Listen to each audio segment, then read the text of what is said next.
ตุ๊กตาเคยบอกว่าบุญธาตุหลวงปีนี้ตุ๊กตาจะพาเลาะเนาะแต่ว่าตุ๊กตาบ่ได้เลาะซ้ำเพราะว่าตุ๊กตาได้รับงานเป็น MC นั่นเองก็เลยไปเอาภาพบรรยากาศอาหารการกินที่ตุ๊กตาได้ไปเลาะกินตอนที่ตุ๊กตาพักเบรกเนาะเอามาฝากมันก็บ่ได้มีหยังหลายเพราะว่าขายอยู่ในตลาดธาตุหลวงเป็นปกติอันนี้ก็คือม้าไม้อยู่ข้างวัดเนาะสาลายพวก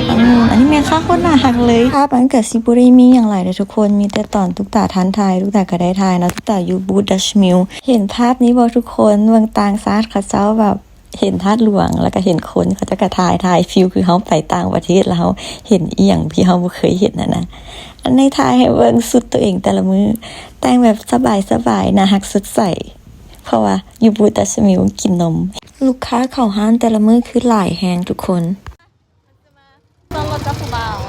ฮัลโหลมีทีหนึ่งไอดอลวันนี้พาไปสกอยเดี๋ยวพาซิตุ๊กตาไปสกอยมาหนึ่งอีกี้มันเป็นสกอย เห็นทางสีเขียวๆนั้นบ่ทุกคนเพิ่นจัดการขี้เหงื่อแบบทุกๆ5 เมตรเลยแต่ว่าขนาดปานนั้นเนาะก็ยังมีคนทิ่มขี้เหงื่อสะสายพักเบรกแล้วเดี๋ยวพาทุกคนไปถ่ายเบิ่งบรรยากาศน้อยนึงได้มาหน่อยเดียวจูบลูแฮมยองออร์จ้าจูบอันนี้ก็คือในสนามหลวงเลยคนบักหลายๆมีการแสดงพร้อมดีใจเจอดุกดิกแม่บักเป็นใครไปกินต่ำแล้วบ่ใครอยากถ่ายรูปแกยืนท่าเด้อยืนท่าได้เลยมีไผฮู้จักผู้นี้บ่